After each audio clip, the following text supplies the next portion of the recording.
कर्म करो, फल की इच्छा मत करो। तो फिर कर्म ही क्यों करो? जानते हैं ये विचार क्यों आते हैं हमारे मन में? क्योंकि हमारी जो सूक्ष्म दृष्टि होती, छोटी दृष्टि, हल्की दृष्टि होती, इसकी वजह से आता है। ये मन में भाव इसलिए आता है कि हम कोई भी काम करने जाते हैं, कोई भी कर्म करते हैं, तो हमें हमारे मन में भाव क्या होता है, इच्छा क्या होती है कि ये काम मैं करूंगा तो इससे मुझको कुछ मिलेगा, कुछ प्राप्त होगा। जब विराट दृष्टि होती है तो निष्काम कर्म का भाव स्वतः उत्पन्न हो जाता है। अब मैं आपसे पूछूं, हम इस धरती पर हैं, हम अपने शरीर को एक यूनिट मान लें और माइक्रो लेवल पर बढ़े, माइक्रो लेवल पर आए तो हमारा शरीर छोटे छोटे भिन्न भिन्न तत्वों से मिलकर बना। डाइजेस्टिव सिस्टम, सर्कुलेटरी सिस्टम हमारी इच्छा से चल रहे हैं क्या? नहीं ना, वो अपने सिस्टम से चल रहे हैं। हमारे शरीर के जितने अंग हैं, जितने तंत्र हैं, हार्ट, लीवर, किडनी, हमारी इच्छा से चल रहे हैं? नहीं चल रहे ना, वो अपने नियम से चल रहे हैं। उसके अंदर जितने भी टिश्यूज हैं वो हमारे सिस्टम से, हमारी इच्छा से चल रहे हैं क्या? नहीं। उसके अंदर सेल्स, सेल्स के अंदर प्रोटोप्लाज्मा, प्रोटोप्लाज्मा के अंदर होने वाले chemical reaction, cellular microbiological reactions, उसके अंदर बनने वाले मॉलिक्यूल्स एटम्स के साथ डिस्ट्रीब्यूट होकर, और एटम के अंदर एक इलेक्ट्रॉन और उसके चारों तरफ घूमते प्रोटॉन, इसमें से कौन हमारी इच्छा से चल रहा है बताइए? हमारी इच्छा से तो नहीं चल रहे ना। अब आइए, अब विराट स्वरूप पे हम खड़े हैं, धरती पे खड़े हैं। धरती का एक लॉजिकल सिस्टम हमारी इच्छा से चल रहा है क्या? धरती अपने एक्सेस पर घूम रही है और सूर्य के चारों तरफ घूम रही है। सूर्य गैलेक्सी मिल्की वे उसके सेंटर में घूम रहा है।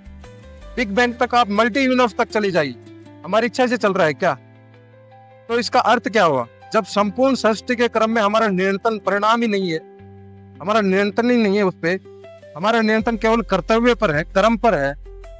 इसलिए जिस भी स्थान पर जो भी भूमिका ईश्वर ने दी है, जो भी काम हमें ईश्वर ने सौंपा है, यदि आप या हम इस विराट सत्य को समझ पाएंगे तो आपके मन में स्वतः निष्काम कर्म का भाव उत्पन्न हो जाएगा कि मुझे अपना कर्तव्य करना है, मुझे अपने कर्म करने। बाकी इस विराट सृष्टि कर्म को चलाने वाला जो ईश्वर है, जो हमने अगर अब निस्वार्थ भाव से, मतलब उसमें कोई हमारा स्वार्थ नहीं हुआ, सिर्फ कर्म की भावना हो, तो बजरंगबली जो ईश्वर जिसको भी आप मानते हैं, वो हमारे को फल अवश्य देंगे, लेकिन हमें उसकी इच्छा नहीं रखनी। कहने का मतलब यही है कि कर्म करिए, फल की इच्छा मत करिए। इसका कहने का अर्थ समझा? अगर इस सत्य को समझ जाएंगे, हमारे ऑर्गन्स है ना, हमारे शरीर के, हमसे पूछ के चल रहे हैं क्या? वो सिर्फ अपने कर्म कर रहे हैं, वो लगे हुए अपने को, और ये समय बीतता जा रहा है और आप अपना समय व्यर्थ गंवाते जा रहे हैं। सूर्य अपने समय से उग रहा है, चंद्रमा अपने समय से चल रहा है, धरती अपने चक्कर में घूम रही है, सब कुछ अपना सिस्टम अपने हिसाब से चल रहा है। वो अपने कर्म पे लगे हुए हैं और बिना रुके, बिना थके, बस धीरे धीरे चल रहे हैं अपने हिसाब से। जो अपना टाइमिंग है उसी हिसाब से चलते रहते हैं, अपना कर्म कर रहे हैं।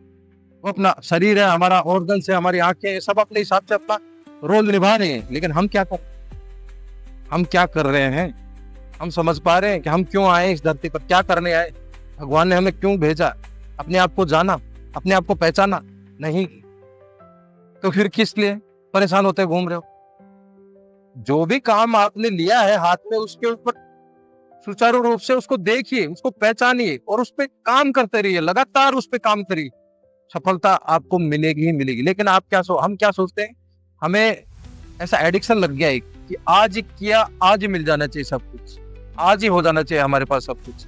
ये गलत है दोस्तों। इसलिए बोलता हूँ, आगे बढ़ना है तो कर्म के ऊपर ध्यान दीजिए, अपना कर्म लगातार करते रहिए, जितना हो सके उतना मेहनत कीजिए।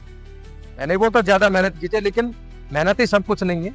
कर्म अपना शेड्यूल में रखिए कि मुझे ये कर्म करना है, और उस हिसाब से अपना चलते रहिए, भक्ति भाव से उनसे जुड़ी, वो चलाने वाला है, वो आपको शक्ति देंगे। बजरंगबली, अगर उनको सच्चे मन से मानते हो, हनुमान चालीसा का पाठ करना शुरू कीजिए, मेडिटेशन कीजिए, ताकि आपको अंदर की स्किल पता चले कि मैं धरती पे आया क्या हूँ, मेरे लिए कर्म एक्चुअल है क्या, मुझे क्या कर्म देके भेजा है कि मुझे ये कार्य करना है, मैं इस कार्य के लिए आया हूँ। बजरंगबली को एक कार्य मिला था, रावण को खत्म करना था, बुराइयों को खत्म करने के लिए आए, समाज का भला करना था, ऋषि मुनियों का भला करना था। उन्होंने अपना कर्तव्य चुना ना, वही कर्तव्य अपना पहचानिए, अपने अंदर से मेडिटेशन करोगे तो वो कर्तव्य सामने आएगा, आपका कर्म सामने आएगा। उसको आप 24 घंटे भी करोगे तो बजरंगबली की तरह थकावट महसूस ही नहीं करोगे। आप थक क्यों जाते हो? आपको पता ही नहीं है मुझे करना क्या है, मैं किस लिए आया। इस वजह से अपने हिसाब का कर्म चुनिए। आपको घंटों काम करोगे, आप 24-24 घंटे भी काम करेंगे ना, बिल्कुल नहीं थकेंगे आप। निस्वार्थ भाव आ जाएगा, बस मुझे कर्म करना है, फल भी मिलता रहेगा। लेकिन हमें पहले क्या आ जाता है, हमारे भाव क्या होते हैं, पहले मैं ये काम करूंगा तो मुझे इससे ये फल मिलेगा, और नहीं मिलता तो फिर उदास हो जाते हैं, डिप्रेस्ड हो जाते हैं, एंजाइटी होने लगती है, फंस जाते हैं हम इस काल चक्कर में। फंसना नहीं है, कर्म करना है, मेहनत करनी है, मेहनत भी तरीके से करनी है, तो आपको उसका फल मिलेगा ही मिलेगा। बस उस पे विश्वास रखें। वीडियो अच्छा लगा तो लाइक करो, सब्सक्राइब करो, और ज्यादा से ज्यादा शेयर करो, ताकि आपके दोस्तों का भी भला हो सके, और ऐसी प्यारी प्यारी वीडियो और बना सकूं आपके लिए। तो चैनल को सब्सक्राइब करो। धन्यवाद।